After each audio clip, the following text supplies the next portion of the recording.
Go in and look at it. I might get it later. Oh, how wonderful it is to serve him, to be in his service. Baruch Hashem. Oh, all right. Keep plugging in. We going on our way to Yom Kippurim. What's that? What's that? What's Yom Kippurim? Atonement. Okay, you've been here for any length of time. That should be like a. What does that? What does Yom Kippurim mean? Oh, okay. Okay. I know it's no microphones nowhere. Microphone man. Hold on. Somebody, hold on. Let me see. Okay, Yom means day. Yom means day. And my man said he's gonna handle Kippur. Come on now. Come on now. My man said, which man? I don't know. Who you lying on? Okay. Yeah, you're gonna put him under the bus. Okay. Hallelujah. Kippurim. It's a day of what? I know you say atonement, but we learn better. We know better. We know what the word means, don't we? Don't we remember? Maybe I should change this whole lesson. Day of forgiveness. Oh, day of forgiveness? Oh, a day of coverings. A day of covering. It puts the blood and it covers us. It's a day of covering. Day of covering. So we're moving towards that. And in the day of covering, what it tells us to do? What are we supposed to do? How are we supposed to respond? How are we supposed to anah? How do we anah? What are we supposed to, how do we respond? How do we afflict ourselves? How do we approach this upcoming day? Come on now, we only a few days away. So fasting and praying, Okay, you can fast and pray. forgiving other people's. Somebody else got their hand raised? Forgiving other people's. All right. By humbling yourself. Okay, you can humble yourself, but then how do we humble ourselves? He said by fasting. He did the fasting, so that's off the table. So yeah, you're talking to you, Aki. This is important because this is the most set apart day of the year. So I look at it like humbling yourself is a perfect time to reflect on oneself and, review yourself, any character flaws, submitting yourself to others, being a servant, Okay, we get it. We got one more in the room before I go to the online. You forgot. Oh yeah, stop talking in class.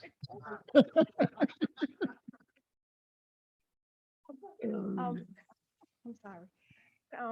Forgetting about the things that you want to do personally, or things that you enjoy doing, and submit to the Most High and do the things that He would have you do and get it right with your brother and your sister. Okay, get it right with your brother and your sister. Examining yourself. Hold on, I gotta go online now. You gotta examine yourself. As I heard that a couple of times.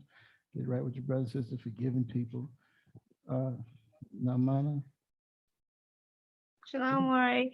Akuti said exactly what I was going to say. It's a time for forgiveness and letting the past go. Let it go. Let it go. Don't reminisce in the past. It's over. It's done. It's time to move forward.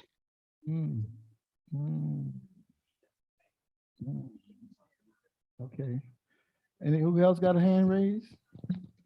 Kanisha. I'm coming back to the room. Yeah, I'm coming back to the room. That's Kanisha. Shalom, Mori. Shalom. Is it afflicting your soul From my understanding, there's a difference between fasting and afflicting your soul.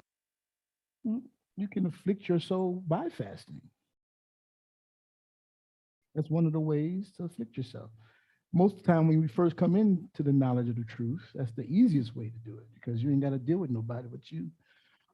And then you find out later on that you're supposed to be forgiving people and letting go of the past, you know, and that can be hard. That can be very hard, especially when it was just done to you the other day. Yeah, at least you remember it that way. So I brought that up because, again, keep me from presumptuous sins, and it kind of falls in line with what I'm talking about a little bit, talking about the false humility and self-righteousness. I got who? Hey, Miguel. The other one. Online. Michael. Yeah, sorry, you kind of answered my question because I was about afflicting yourself, because I was going to say I remembered from last year's teaching that afflict, you know, kind of like before the Day of Atonement, the afflicting yourself would be really just kind of confessing anything that you need to get out or get off your chest or make it right with whoever you're confessing to or right with Yah. But you kind of answered that a little bit after the other question. Thank you. Ta-da. Hallelujah. Hallelujah.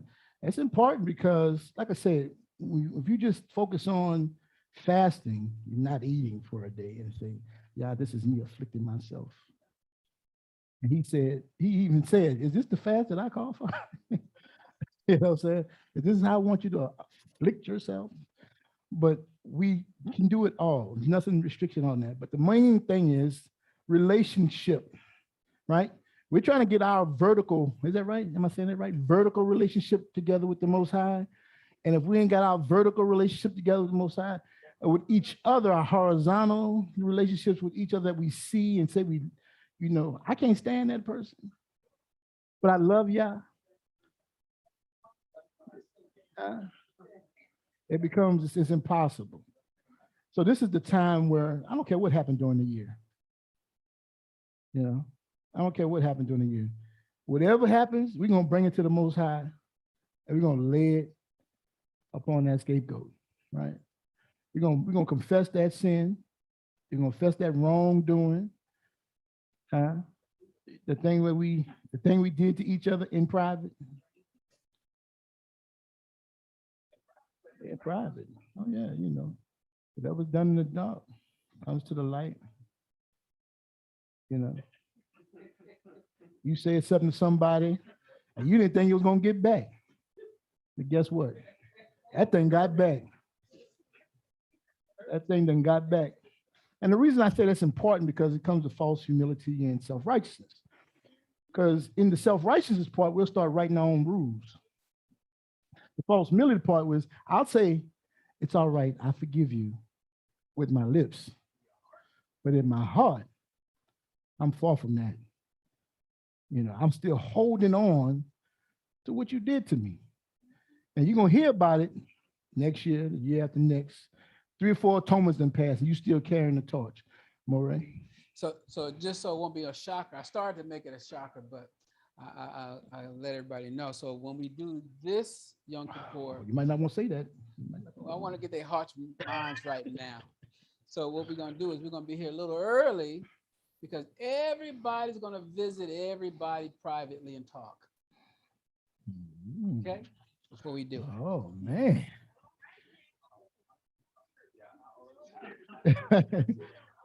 If you know you got something that you need to talk about, it's going to take an hour. Get here about 2 hours early. But no, it's just really, it's just going to be like an hour early.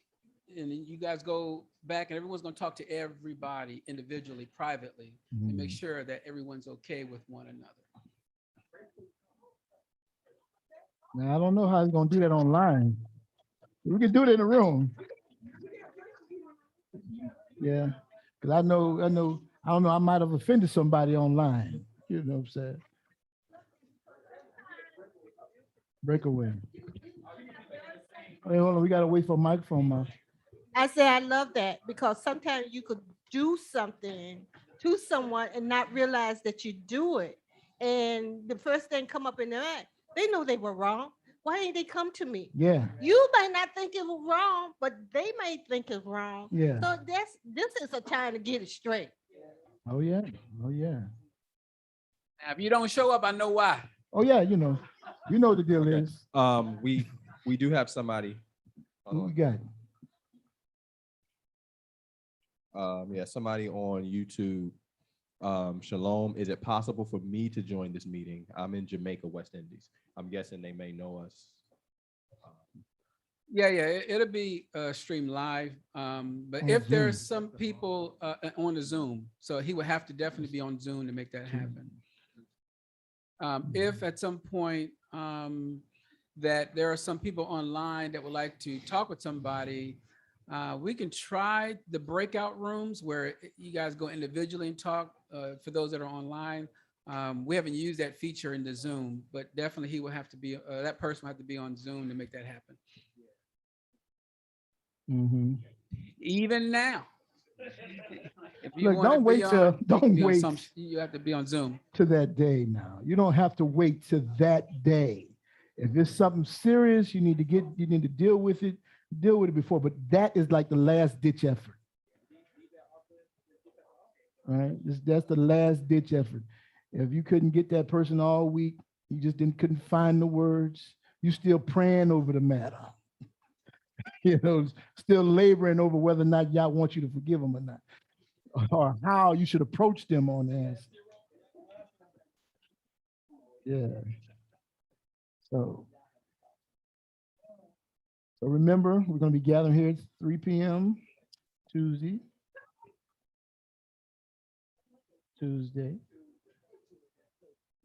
We're closing it out. It's going to be on the day side, man. On the day side. So it starts that Monday. We're going to close it out on Tuesday evening, rolling right into the Shabbat. I'm making the announcement right now. Slika Mori, what's happening on 3 p.m. on Tuesday? That's when we're going to gather here. If you can make it on Zoom, you'll be here at 3 p.m. Eastern Standard Time. Okay.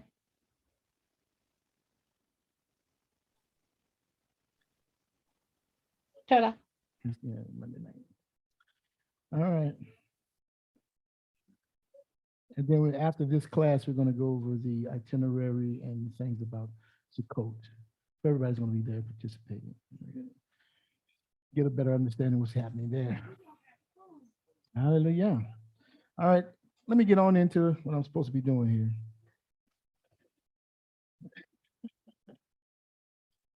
All right. Keep me from presumptuous sins. We're going to talk about false humility and self-righteousness. My keyboard ain't working. What's going on?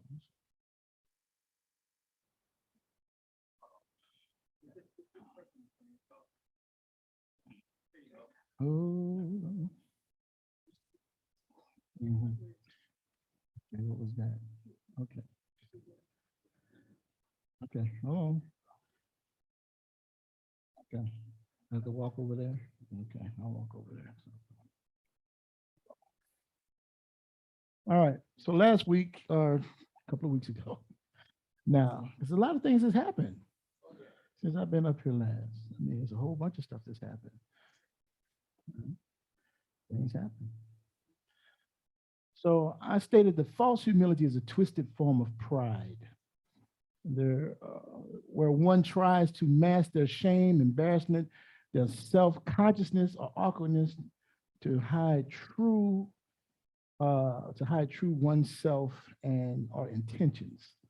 So you're trying to hide yourself or your intentions. We define what scripture defines as false, right? We have shakir, a breach of faith, a lie or a liar. Shanav,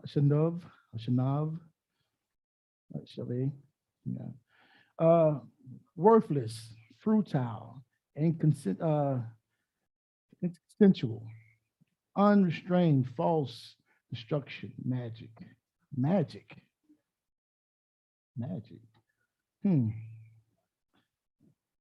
Rima, to slack, to loose, slackly, neglectly, slackness, indolence, treacherous, fraud, deception, a lazy person. All this is false. Say false humility. This is defined as false in scripture. Mara, to trick, to fraud, to disillusionment. And then kasab, this straight lie. Straight lie. Go the right way. So what is hypocrisy? So we say false humility is hypocrisy. What is hypocrisy? This is something we've gone over. He's went over. This is, got a hand back here. Oh, microphone. Okay. Saying one thing but doing another. Okay. Saying one thing, doing another. What else? That's good. Everybody in agreement? There's no, okay, we can go on then. Let's look at it here. All right. In the Greek, it says it's porkrinama. They don't really say the HY. We say the HY in English. But it's to answer or respond. Now we want to talk about that because I'm trying to figure out what does to answer and respond has to do with hypocrisy, right? To act a part upon the stage, hence to assume a counterfeit character, to pretend. Feign. The other one, the same thing. Respond, answer, overacting, personification, acting, hypocrisies, or simulation, right? We're also going to see it. This is the word that kind of stuck out at me in the Hebrew, kanef. Now, kanef is, I'm going to leave it at that, godliness, godless. You don't have no fear of the Most High, ungodly person. This person is described as pertaining to profanity and defilement. It's just straight wickedness. I mean, it really goes broad, all right? Straight wickedness. And we can see the examples of this. I'm doing in Job and in Proverbs. Job 34:30 says that a godless man should not reign, that he should not ensnare the people. Right? A godless man is the same saying as a hypocrite. Same as saying somebody that's false. The godless in heart cherish anger, right? Someone that don't fear Yahuah, don't have no fear of Elohim, they cherish anger. They like to get in fights. They like to be upset with people. They do not cry for help when he binds them, right? Proverbs 11:9, with the mouth of the godless, a man would destroy his neighbor. That goes back to that respond. We're going to get to it in that answer. With his mouth, the godless man would destroy his neighbor, but by knowledge, the righteous are delivered. Kanaf. Huh? Okay. All right. So I'm pretty sure I didn't. So how does hypocrisy and hypocrite relate to one's response or answer? How do you think? All got a piece of scripture. How do you think it relates? The response someone gives on answer. Speak, Amore. Yes, Ken. Well, a response to an answer, it's like the a person's beliefs and a person's behavior, it's not the same. It doesn't match up. It's just fake. Mm-hmm. Saying one thing, doing another, as the sister Koti said. All right. Let's look at this example. In Luke 29-18, and he began to tell the people of this parable. He is being Yahushua. A man planted a vineyard and let it out to tenants and went into another country for a long while. Right? And when he came time, he sent his servants to the tenants so that they would give him some of the fruit of the vineyard, first fruit, so to speak. But the tenants beat him and sent him away empty-handed. And he set another servant, and they also beat and threatened him shamefully and sent him away empty-handed. And he sent yet a third. This one also they would wound and cast out. Then the owner of the vineyard said, what shall I do? I will send my beloved son. Perhaps they will respect him. And when the tenants saw him, they said to themselves, this is the heir. Let us kill him so that the inheritance may be ours. Now, this is all a setup, right, for what's coming next. Here we go. And when they threw him out of the vineyard and killed him, what then will the owner of the vineyard do to them? He will come and he will destroy those tenants and give the vineyard to others. Now, everybody knows what's going on in this parable. You read it before. Every shaking your head, nothing. So you understand exactly what's going on in this parable. Okay. I know you do. All right. And when they had heard this, they said, surely not. But he looked directly at them and said, what then is this that is written? That the stone that the builder reject has become the cornerstone. Everyone who falls on that stone will be broken to pieces. And when he falls on anyone, it will crush him. Right? So we can obviously see there's some dynamics being happening. He's talking to a crowd of people. There are some people in that audience that are listening. They don't like what they're hearing. They don't like what they're hearing. So how do they respond? All right. The scribes and the chief priests sought to lay hands on him that very hour, for they perceived that he had told this parable against them, and they feared the people. So they hear this, that joker talking about me. How many times Moray's been up here talking and you thinking that joker talking about me? And he just telling a story, but if it applies, shoe fit, kind of, you're going to say ouch or something, right? So they watched him and sent spies. So here we go. They sent spies. They heard what he said. They didn't like it. We got to get close to this dude. What are we going to do? We're going to send somebody in the camp. Somebody that don't really believe like they believe.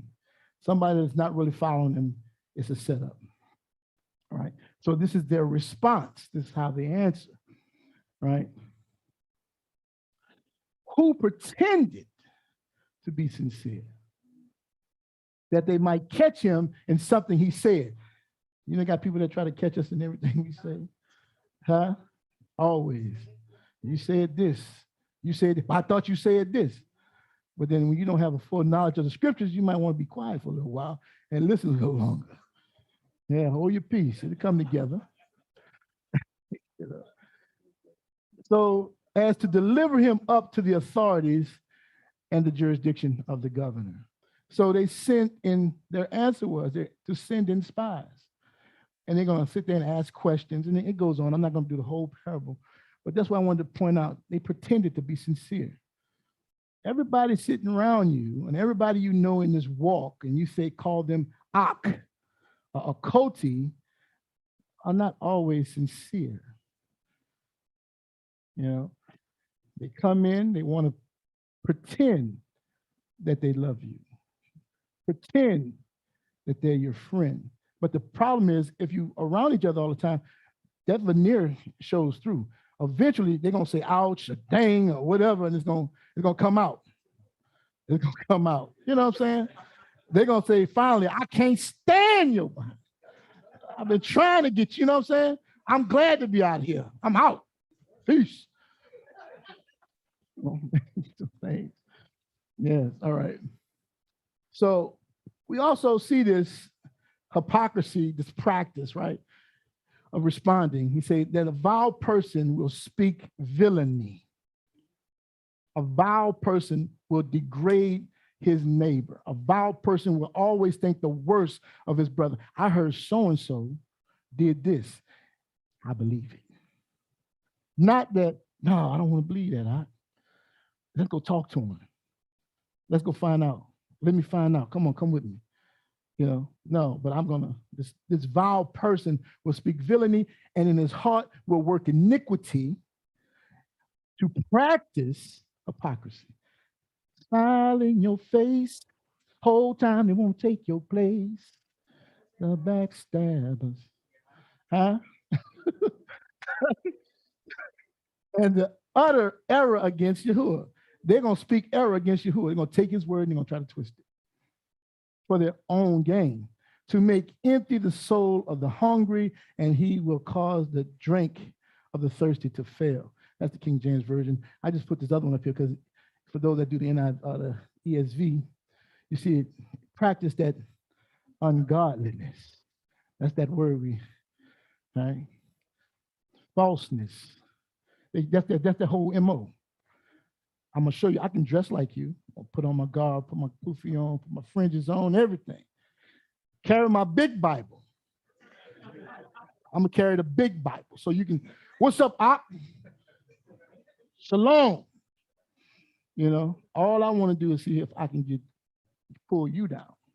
Right? Let's keep going. This false humility is hypocrisy. Right? Hypocrites justify themselves before men.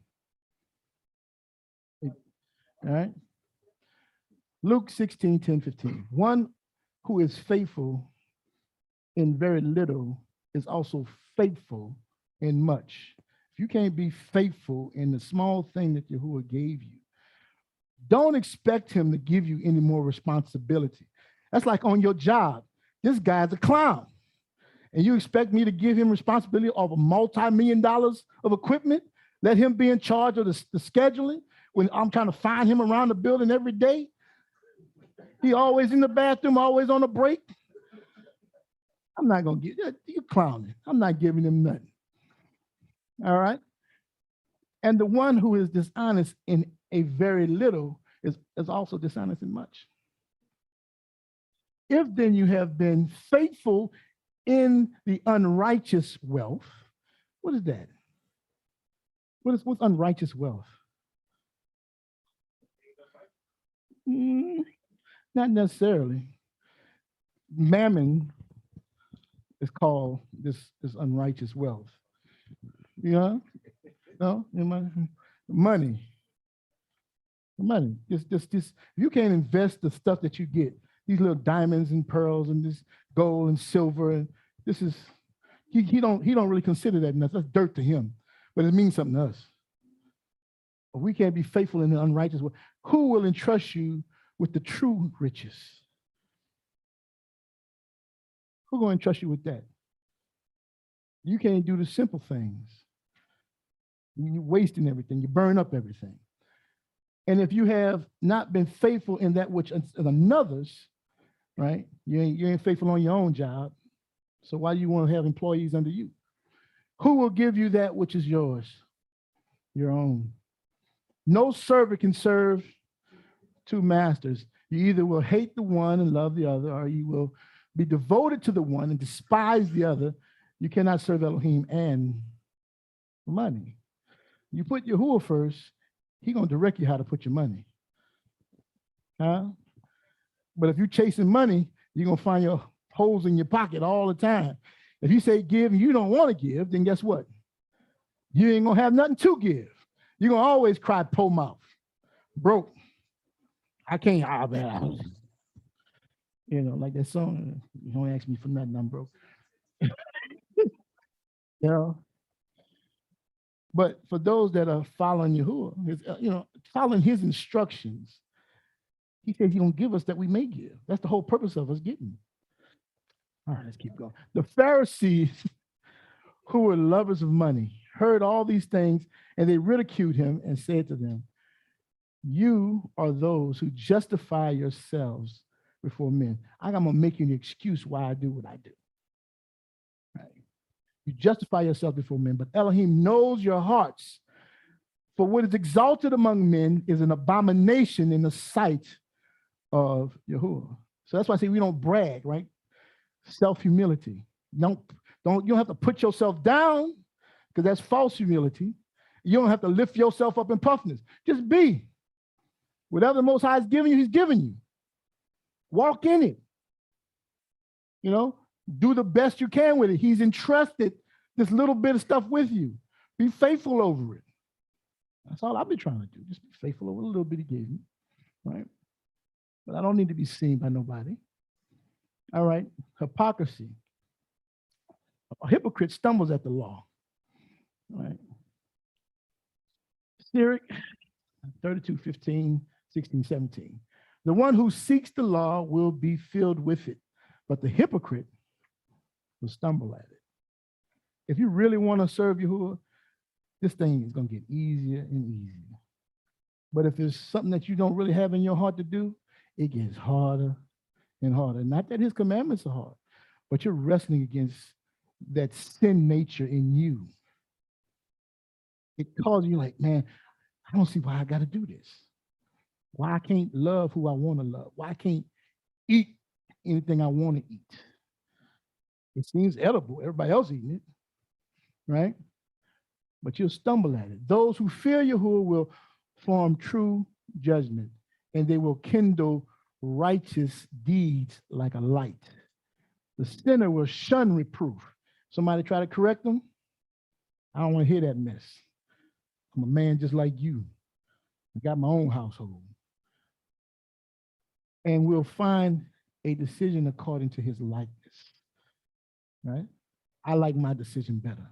I'm going to do it the way I feel like doing it. Hypocrite gonna stumble at the law.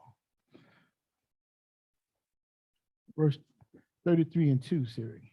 The wise will not hate the law, but the one who is hypocritical about it is like a boat in a storm, always tossed, always got something going on, always a problem, but don't know why. I don't know what I'm doing. I'm praying to the Most High. Really? Okay. All right. Hypocrites are like whitewashed tombs. All right. Matthew 23, 27, 28. Woe unto you, scribes and Pharisees, hypocrites, for you are like whitewashed tombs, which outwardly appear beautiful, but within are full of dead man's bones and all uncleanliness. So you also outwardly appear righteous to others. Huh? I look good. No, I got my ZTs on. Huh? I have a chain on my neck. See that? But within are full of hypocrisy and lawlessness. When people don't, you know what I'm saying? You can find these things out. If I don't see you every day, I don't know what you're doing. I just believe what you tell me. Huh? I believe what you tell me. But eventually, whatever's in you, gonna come out. You know what I'm saying? It's gonna come out. Sooner or later, it's gonna show. Like you say, your slip is showing. Your slip is showing. And you're gonna find yourself, what you gonna do, make an excuse? Or you gonna own up to your mistake, your missteps? Or am I gonna say, well, the reason I'm doing this is because, the reason this happens is because, you see, if they didn't do what they did, then I would have did. Okay, let's see. All right. Hypocrites like to, it should have been look the part, but do not do the work, right? So Luke 11, 37, 44. While Yahushua was speaking, the Pharisee asked him to dine with him. So he went in and reclined at table, with his enemy. And the Pharisee was astonished to see that he did not first wash before dinner. And Don said to him, now you Pharisees clean the outside of the cup and the dish, but inside you're full of greed and wickedness. He in this man's house, at his table, drinking his wine. And tell him about himself. All right. He said, you fools. Did not he who made the outside made the inside also? But give as alms those things that are within, and behold, everything is clean for you. But woe to you, Pharisees, for you tithe and mint and rue and every herb and neglect justice and love of Elohim. These you ought to have done without neglecting the others. Woe to you, Pharisees, for you love the best seats in the synagogue and greetings in the marketplace. Woe unto you, for you are like unmarked graves that people walk over them without knowing it. No, y'all, Kanisha. She has a hand up? Okay, Kanisha. Sure, Maury, thank you. So can it be the other way around too? Can your outside, what goes on like on the outside, not prove what's on the inside? Because I'm gonna be a little bit transparent. I don't know about anyone else, but the reason I don't show my picture on our studies here on Shabbat is because I don't wear my the head wraps always.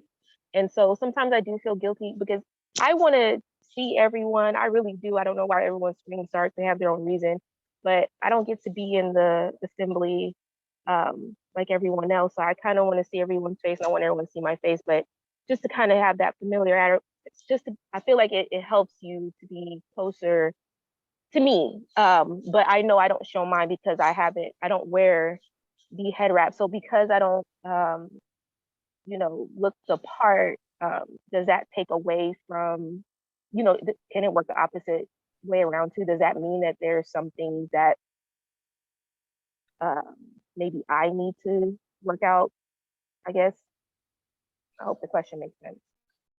Yeah, I think, but I mean, so for you, you, okay, so you know yourself, but this particular discussion that he's having is not so much dealing with, how when you say the outside, let's say my outside, anyone could be, when they get up in the morning and they don't look the best, and if it's technically if they by themselves, they might not, they might not smell too right. But my point is, they're not worried about the outside at all, and they know that the inside, can be, that person could be rotten, but the outside has nothing really. This outside here is nothing about how you look on the outside in relation to, if I don't have my head wrapped, then this means that, or this means that. That's not what this particular thing is about. So if we reverse it and you say, hey, the inside is bad, the inside is great, but the outside looks bad. The outside that looks bad is not about what's on the inside here.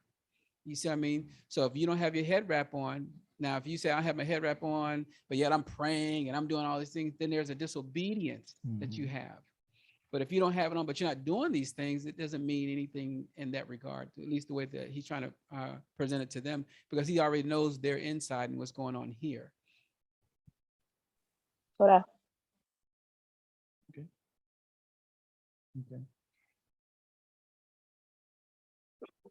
In much of our culture, many people go about on what's happening on the outside of a person, right? I ran into a homeless person, and she was full of light. Didn't have nothing but a little shopping cart. She was talking about Yah. I thought to myself, could I be that person? Could I be homeless? Pushing my little shopping cart. You don't see, it was nothing about her that was glamorous. She didn't have, she had on the clothes that she had on. She's living the life that she has. And she said, it's difficult. It's not, I'm not saying it's not hard sometimes. I'd be like, sometimes I wake up and say, Father, I'm still here. But she kept pushing, right? We got another in the room, another question? Comment? Versus a question, it's a comment. It's actually something I was talking to my son today. I think he was ignoring me though. I was talking, yeah, he was talking about what, yeah, he was. Those who are the least in the assembly, who would be the greatest in the kingdom. So I was telling him that that's humility, because that person will do the right thing and not even desire to be acknowledged or or anything. So that kind of goes along with what you were saying just now. Hallelujah. Hallelujah. Okay, let's keep going. But they always want to do they like to look the part, but they don't like doing the work. That's the main point of this, right? Always want to be, when the tables are spread and the feast is going on, they can't sit in the back. They got to be next to all the power players, they feel. You got to rub elbows with them, you know. But any other time, you don't really see them. You know, they don't want to get in the fields and work in the labors. You know, in this case, they pay the tithes and the mint. That's easy to pay tithes. Easy. Just give some, just throw whatever I can, get this mint, cumin and cumin, whatever else. But they neglected justice and the love of Elohim. They neglected their fellow man, their brethren. That's what really showed what they cared about. Let's go. Keep going. This is something. Written Septuagint, King James Bible, Psalms of Solomon. Y'all have heard of that? The Psalms of Solomon. Okay. All right. So let's read what he said in this discourse here. Solomon's discourse to a man pleaser. What is a man pleaser? Come on, y'all know this. Microphone check 1, 2. Slikamori, a person that pleases people rather than the Most High. Okay. Yeah, you snooze, you lose. Huh? But you can say what you got to say. Well, I was gonna say those who are like seeking validation and credibility and all of that good stuff in the sight of brethren and men. Everything they do, somebody got to see it, because if nobody saw it, it didn't get done. You know, right? So this goes to the man pleaser, right? This is also the hypocrite, right? This is the hypocrite. While you're sitting in the council of the saints, you unclean one, and your heart stands far from Yahuah by transgressions provoking to anger the Elohim of Israel, redundant in words, redundant in appearance above everyone. He who is severe in words, in condemning, yes, sir, it's severe, right? In words, in condemning sinners at judgment. I mean, you find fault with everybody. Huh? Oh, look at that. You ain't got your teeth on? Oh, your head ain't covered? You ain't got your Bible with you? What's going on? What's the problem? You ain't, where's your beard, Op? Where's your beard, Op? Huh? But you got something to say in judgment on people you consider to be sinners, right? And his hand is the first one against him, the sinners, that is, as though in zeal, yet he himself is guilty of a variety of sins and inconsistencies. Uh-oh, you got to be careful of that, right? You got to be careful of that. Always seeing those speck in somebody else's eye, but you're not really dealing with your own tree. His eyes on every woman without distinction. His tongue lies when swearing a contract. Huh? You got everything in that past, he looking.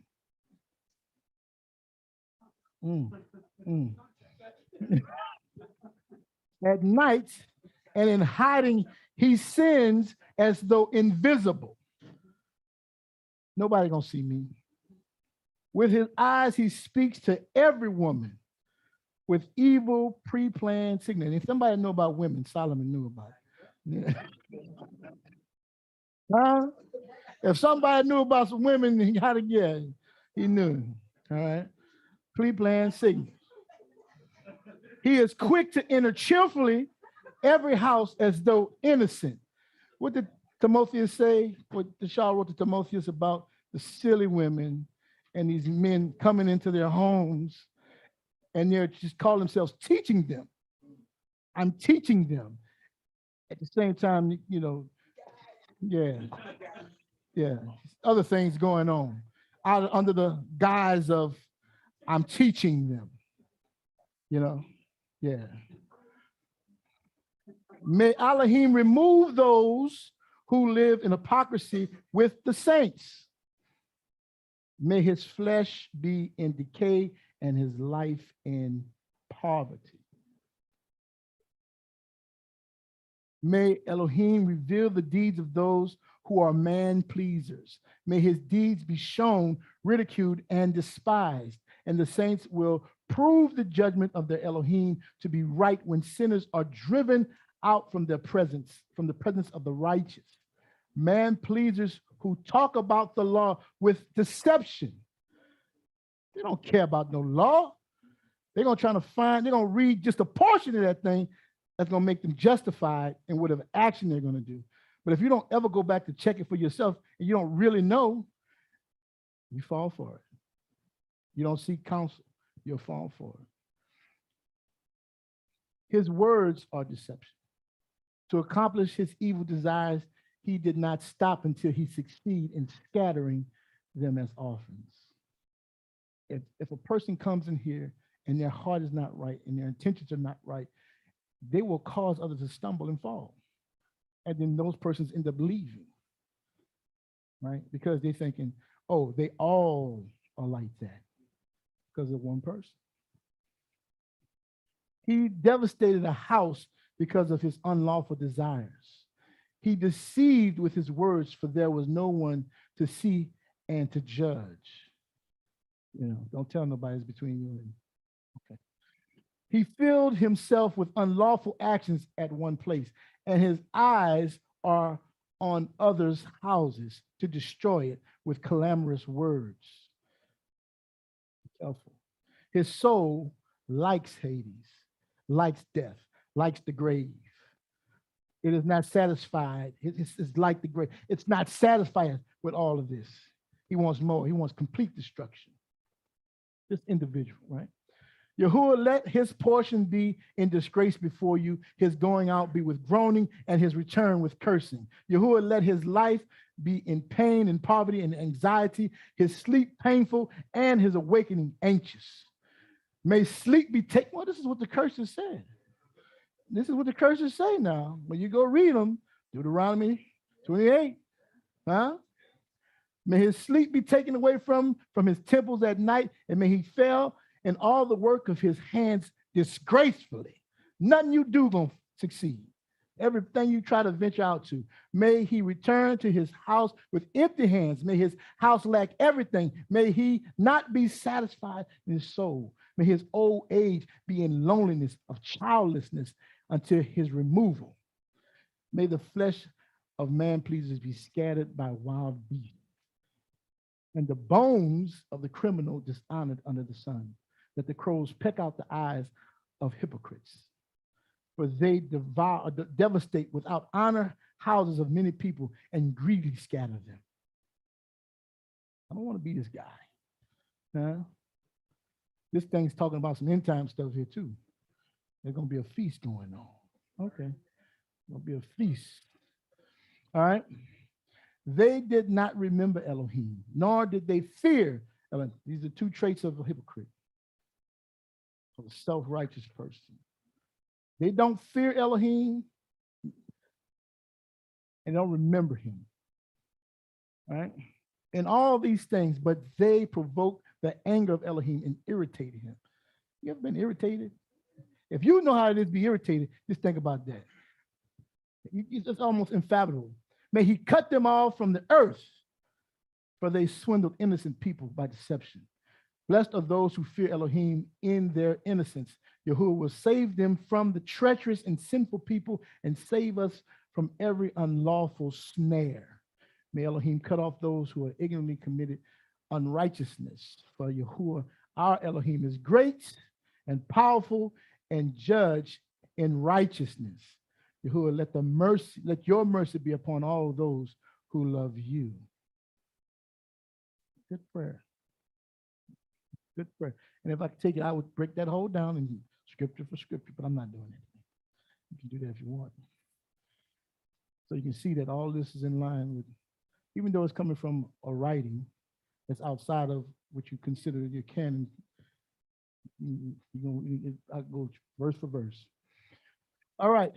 Pursue righteousness. Righteousness is something we are commanded to seek out and pursue after, with the promise that those who are hungry and thirst after it will be satisfied. That's what we're supposed to be seeking after. Righteousness. Matthew 6:33, seek first the kingdom of Elohim and his righteousness, and all these things will be added unto you. Proverbs 21:21, whosoever pursues righteousness and kindness will find life, righteousness, and honor. Proverbs 15:9, the way of the wicked is an abomination to Yahuah, but he who loves him pursues righteousness. What is righteousness? I need to have, you got a microphone. Microphone check. Isaiah 51, verse 7, Deborah.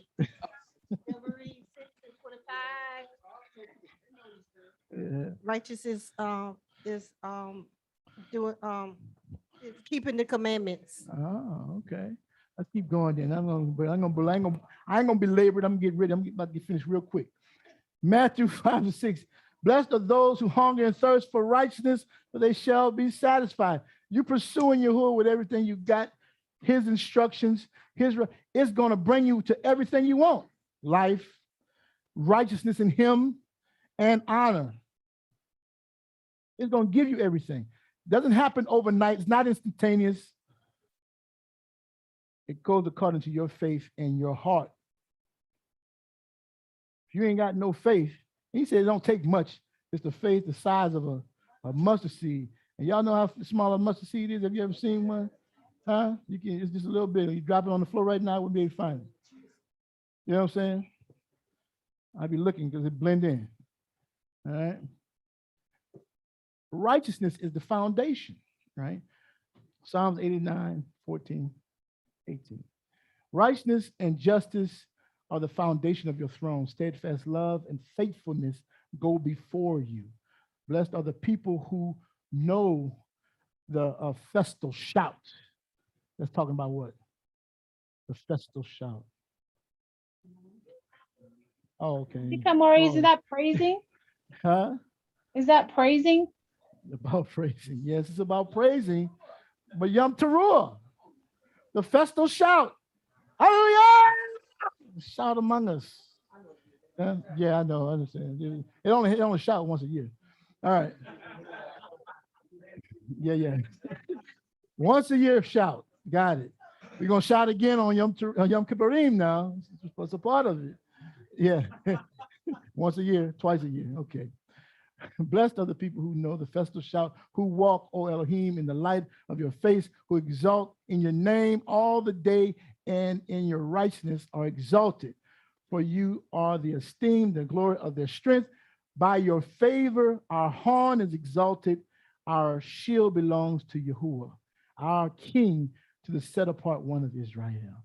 Hallelujah. All right. Psalms 119, 142. Thy righteousness is an everlasting righteousness, and thy law is the truth. That's the first thing I learned in kindergarten. The very first rule I learned, the very first thing I heard. I said, man, I didn't know that.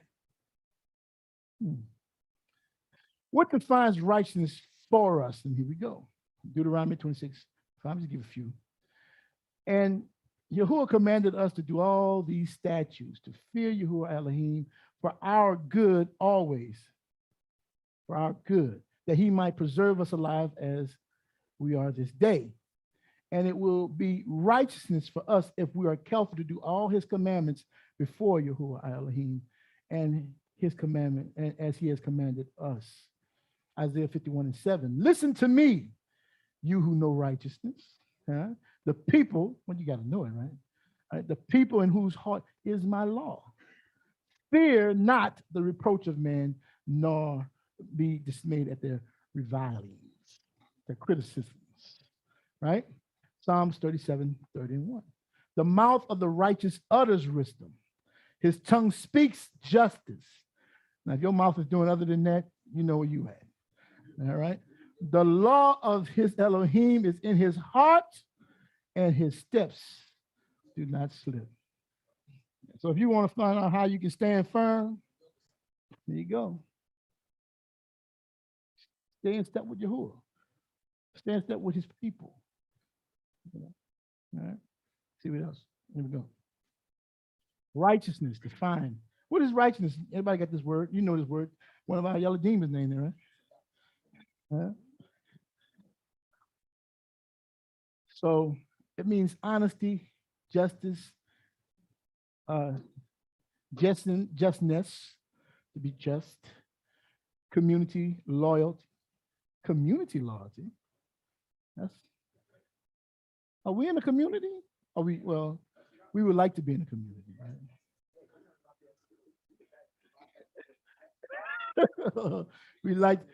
That's what we want to get there. Because community is a lot more than what we think. Just coming together once a week, that doesn't make you a community. No. Entitlement, just cause, just deeds. It's conjugated in all kinds of ways there. Righteousness, adherence to what is required according to the standard, for example, a moral standard, or though not always, as they would say. Righteousness deeds, an action that embodies or adheres to moral principles and the will of Elohim. And it's the moral thing, just scratch that. Everything by the will of Elohim, by his standards. All right. Vindication, the act of vindicating or defending. Right, and abstract idea of that which is due to a person by law or nature. That's to do the right thing. If I owe you some money, I need to pay you. Right? If I damage your stuff, I need to replace it. I don't make no excuse. Oh man, I'm sorry about that. If I hit your car in the parking lot, I gotta wait and say, wait a minute, let me go up here. I just hit your car, man, by accident. Here's my insurance, change it. I'll pay for it. I'll pay the deductible, whatever it is. You see what I'm saying? You're gonna do the right thing. Justice, judgment involved in the determination of rights and the assignment of rewards and punishment in a righteous person, a person's character by righteous acts and morals. Keep it going. I'm almost done. Righteousness is also just measures and balanced scales, right? Just measures, balanced scales. Leviticus 19:35-7, you shall do no wrong in judgment in measuring of length or weights or quantity. You shall have just balance, just scales, a just ephod. This is all the words of Zeke, right? This is all the word righteous. And a just hin, I am Yahuah your Elohim, who brought you out of the land of Egypt, Mitzrayim. And you shall observe all my statutes and all my rules and do them. I am Yahuah.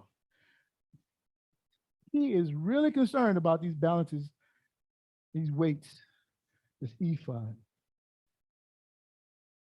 In our life, we have to have balance in everything, right? Deuteronomy 25:13-16. You shall not have in your bag two kinds of weight. One weight for this person and one weight for that person. A large one and a small one. Oh, that's my boy. The small weight out. Huh? I can't stand that brother too much. Let me get the biggest one I can find. Yeah. Small and little one. You shall not have in your house two kinds of measures, a large or small. A full and a fair weight you shall have. A full and a fair measure you shall have, that your days may be long in the land which Yahuah Elohim gives you. You shall not do you for all who do such things, all who act dishonestly on abomination to Yahuah your Elohim. So if you're treating people with partiality and you got your chooses and your picks and favorites, and guess what? The Most High is gonna put that on the scale for you. He's gonna weigh you against your own measure. The way you judge people is how he gonna judge you. All right? Proverbs 16:11. A just balance and scales are Yahuah's, and all the weights in the bag are his works. Now, if they're his works and you're doing something other than his work, you got a problem. When it's time to measure up, And he says, all right, step on the scale, son. Let's see how you do. Open the book. Man, righteous balance. Proverbs 20, 10, 12. Unequal weights and unequal measures are both like an abomination to Yahuah. Even a child makes himself known by his acts, by whether his conduct is pure and upright. The hearing ear and the seeing eye, Yahuah has made them both. You can tell who you are by what you do. All right. Proverbs 23, 20 and 23. Unequal weights are an abomination to Yahuah, and the false scales are not good. Proverbs 11:1. False balance is an abomination to Yahuah, and a just weight is his delight. So these weights and measures are direct relations to our lives. How we walk out the instructions the Father has given us. If our scales are unbalanced, we will err one side or the other, which can lead to self-righteousness. Right? If you're not looking at this thing clearly, and you're thinking, oh, I'm doing it by the book, not according to his liking, but according to your own discernment, it's going to cause you to go in a bad direction. Self-righteousness. Proverbs 30, 12, 14. There are those who are clean in their own eyes, but are not washed of their filth. Right? I'm not talking about the low-hanging fruit. I'm talking about in the nation. All right. For those that say they call upon the name of Yahuah. There are those, how lofty their eyes, how high their eyelids, eyelids lift. There are those whose teeth are like swords, whose fangs are knives, to devour the poor from off the earth, the needy from among the mankind. Self-righteous people. Luke 18:9 to 14.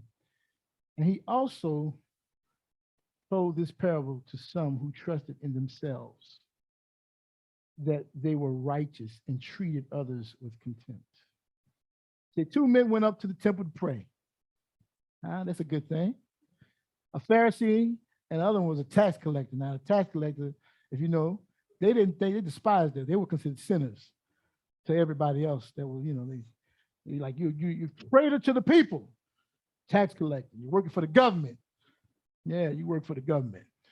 The Pharisee, standing by himself, prayed thus, Elohim, I thank you that I am not like the other men, extortioners, unjust, adulterers, even like this tax collector. The man just trying to make a living. I fast twice a week. I give tithes of some of the things I get. Just a few of them, right? Just the food? Okay, never mind. I ain't gonna go there. But the tax collector stands far off. He stands at the back door, right? Would not even lift his eyes toward, he wouldn't even lift his eyes to Shamayim, but beat his breast and said, Elohim, be merciful to me, a sinner.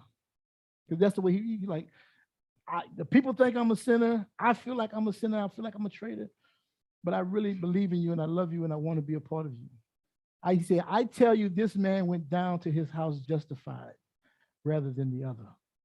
The other man that was say, I did all the things that it seemed like the law says do, right? But he did not. He devoured this man. He prejudged this man. And with that same judgment, the Most High put on him, right? He didn't see him say, be merciful to that sinner. Be merciful to my brother. Help him, lift him up to where he don't have to do this anymore, if that's what he wants to do, right? I tell you that this man went to his house justified rather than the other, and for everyone who exalts himself will be humbled, but the one who humbles himself will be exalted. Almost done. Self-righteousness leads to strange doctrines. 1 Timothy 1:3-7. As I urge you when I was going to Macedonia, remain at Ephesus so that you may charge certain persons not to teach any different doctrines. How that happens? Nor to devote themselves to what? Myths and what else? Endless genealogies, which promote what? rather than the what? The stewardship of Elohim. What is that? What is the stewardship of Elohim? What are we supposed to be doing? Huh? Yeah, I know. Yeah, I know. I'm be done in a minute. Huh? The stewardship of Elohim. We've been entrusted with his word, good news, the Besorah, right? About who he is, his son, and the things that's going to bring salvation. Does any of these things bring salvation, or is just all head knowledge? Knowledge. He said the aim of our charge is to love that issues from a pure heart and a good conscience and a sincere faith. Certain persons, we keep going over this, certain persons, somebody in there causing trouble. They know the message of what's being said, but I don't think that's good enough. I think we need to go a little bit deeper. I done found this, I done found, let's go a little bit deeper. By swerving from these, have wandered away into vain discussions, desiring to be teachers of the law without understanding either what they are saying, again, taking that law. You don't know what you're doing in there, you will twist that thing up, twist it in a knot, right? Saying, and the things about which they make confident assertions. They say, I know this is right, and they're wrong as two left shoes. All right. He said, we also see here in Colossians 2:8, see to it that no one takes you captive by philosophies and empty deceit, according to human traditions, according to elementary spirits of the world, and not according to Mashiach, or Christ, as they say. Mashiach, according to Christ. Yeah, that's the English way of saying it. Colossians 2:6-18, therefore let no one pass judgment on you in question of food or drink, or regarding a festival, or a new moon, or let's say new month, or a Sabbath. Right? These are a shadow of the things to come, but the substance belongs to Mashiach, Christ. Let no one disqualify you in insisting on asceticism. What is that? What is asceticism?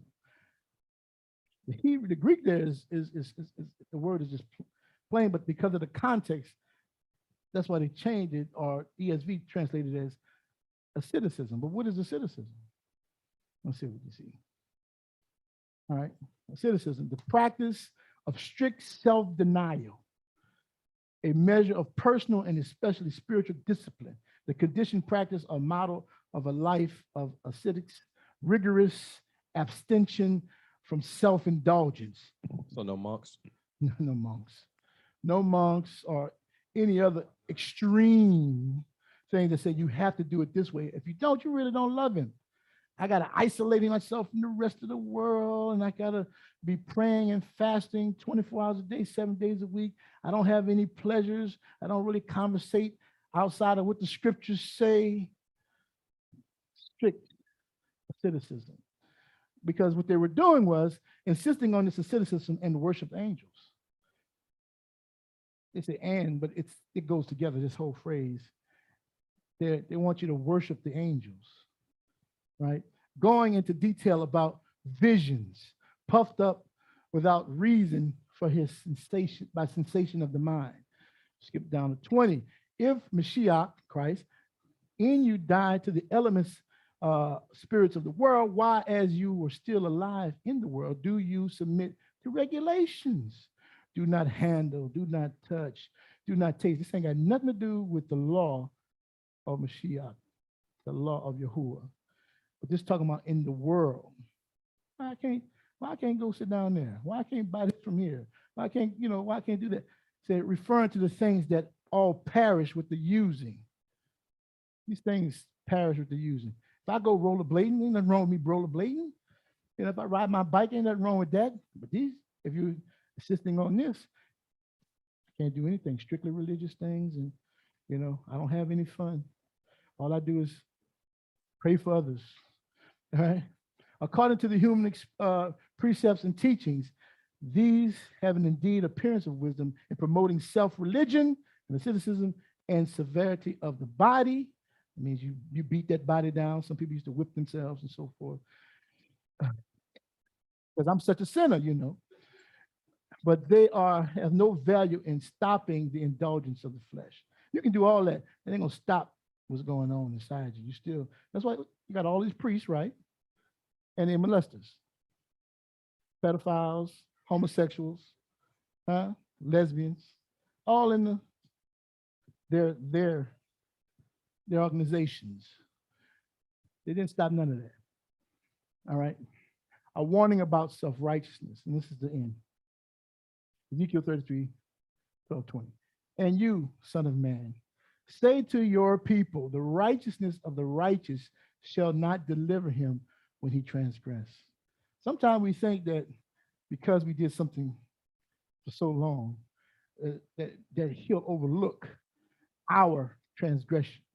If we don't repent, guess what? It's still on the books. We don't change, it's still there. And as for the wickedness of the wicked, he shall not fall by it when he turns from his wickedness. So you've been out there doing dirt all that time, and you turn around and you start following after Yah wholeheartedly.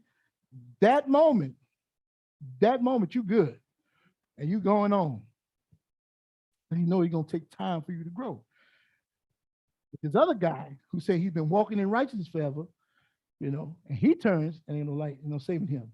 And the righteous shall not be able to live by his righteousness when he sins. Though I say to the righteous that he shall surely live, yet if he trusts in his righteousness and does injustice, none of his righteous deeds shall be remembered. I mean, this is talking about continuing in this thing, not just that one and done, you made a mistake, you go and repent it. But this is something you just boom, boom, boom, right? None of his righteous deeds will remember, but in his injustice that he has done, he shall die. And this is, like I say, he continues this thing. He thinks he's right.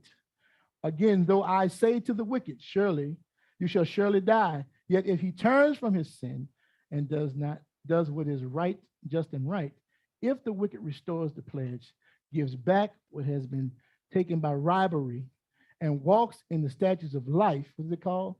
The statutes of life, to not doing injustice, he shall surely live, and he shall not die. That's that mercy. That's that mercy. Who's that? Okay. All right. None of the sins that he has committed, he shall be remembered against him. He has done what is just and right. He shall surely live. Yet your people say, the ways, your people, yeah, Hebrew Israelites, the way of Yahuah is not just. Not the people in the world. The way of Yahuah is not just. When it is their own way that is not just. When the righteous turns from his righteousness and does injustice, he shall die for it. When the wicked turns from his wickedness and does what is just and right, he shall live by this.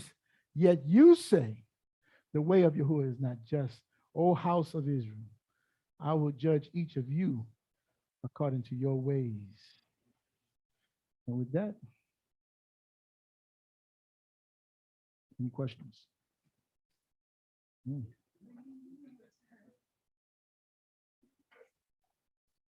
Oh, yeah.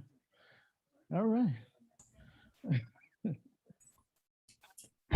You have a question? You got a question on the floor? With the cynicism, I'm hoping I'm saying that right. Mm. Can it also be mental, like with self, that you don't forgive yourself and you afflict yourself, let's say self-consciously, unconsciously, you just You afflicting keep beating yourself up. Right. You keep Yeah, I beating got yourself you. up concerned. Yeah, for things you do. Yeah. It's very, it replies to that too. You gotta, that's what I'm saying, you gotta free yourself. Once, who's ever free in your Mashiach is free indeed. Wherever the Ruach of Yahuah is, there is liberty. You walk in the newness of that life. You just put your trust and your burdens on him, and you take his burdens on you. They say his burdens are light. So when you agree with him that you're delivered, you agree with him that you're set free, you agree with him that you have walked in the newness of life, that you're keeping his laws, you just walk on. Just walk on. Just walk on. No matter what the enemy whispering, because he's always whispering in my ear. It's always, it ain't gonna leave you alone.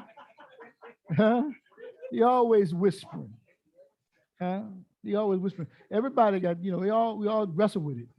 I keep hold on, did I answer your question? You good? Okay. Okay, Shalom. In regards to Yom Kippur, Shalom.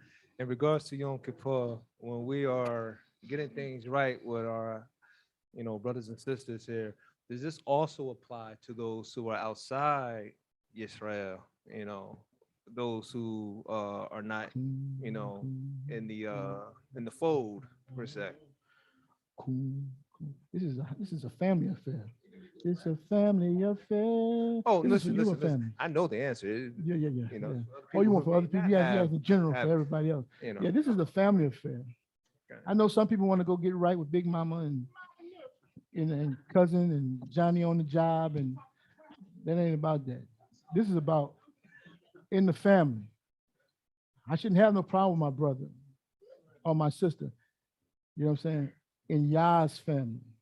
I can understand that those are outside of Yah's family and our biological family. And we love them. We want to see them saved. We want to see them delivered. We want to see them brought in, to trust in Yahuwah's word. But if they're not walking in the family, this is all about his family. This ain't our feast. This is about him. He said, this is what I'm doing for you. This is the mercy I'm showing. Y'all gather together. Y'all get your business straight. I know y'all been picking at each other and fighting and carrying on. Get that all out your system. Talk to each other, make up, kiss and make up, and walk it out right the next year. And don't let it linger so long, right? Because when he comes, it's going to be for the whole nation. And if you ain't a part of that nation, that's why he say, once they realize who we are, they're going to be coming. Hey, I want to go with you. I heard the Elohim is with you. Why? Because they want that same mercy. They want that same forgiveness when he's proven to be all in all. You know what I'm saying? I'm looking for that day. You got any more? Anybody else? I know I was pretty long. I didn't know it was going to be that long. I thought it was going to be quick. We had a lot of songs at the beginning. Huh? We good. Okay. Who you going to pray for us, Vic? If y'all don't mind, Take us to the throne. I will do my best. Humbly, of course. Humbly. Hallelujah. Hallelujah. That's your gift, huh? You got it. Well, let us prepare our hearts and minds.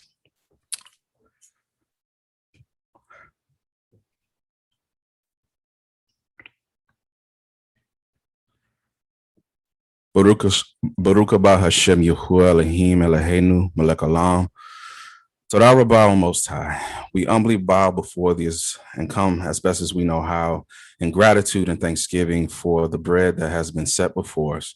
We give you thanks and praise for your servant as we are reminded to stay away from the tares and the leaven of self-righteousness and falling to doctrines that are not of you, and reminding us that your word is true. It has not come back void, Abba Yahuwah. We thank you for the reminder of what righteousness is and that it is everlasting. As your word, it is true. In this season, as we are ready and preparing ourselves to address the fallacies and the wrong that has transpired over the year, and to look in and address the sin and transgression and iniquity, Abba Yah, we do so, and yes, Yah, we may beat ourselves up, but we must remember that you are merciful. And that you are loving, you have loving kindness and loving commitment and covenant keeping. And so, Abba Yah, we as we ready ourselves, that we also remember that, and that when confessing and addressing the matters, that we do so with a sincere heart and spirit, oh Yah, and that we remember that in addressing the wrong, that we commit to changed behavior, a true apology. And so we look toward this time, because again, after which we can ready ourselves to prepare to be in tabernacle with you in your feast. And so, but we thank you, Yah. We thank you again for this message that has been brought forth, and that again, remember how we're treating one another and how we're speaking to one another, and that again, we must strive towards the way. We must learn to be mature in this walk. And so we thank you. We Baruch you Hashem. We ask for a covering and keeping for all that are under this voice to please guard and keep them from the error by day or the terror by night. And we continually pray for healing amongst the Knesset and that removing any illness or any issues, oh yeah, that you be in the midst and remove and restore, Abi Yahuwah. And we ask these things humbly and through the belief in Hamashiach Yahusha. We also ask for a covering over the meal that will take place, the hands that prepared it, we are grateful for, and we give you praise, Abi Yahuwah Elohim, O Most High. Amen. Amen. Amen. I mean, yeah.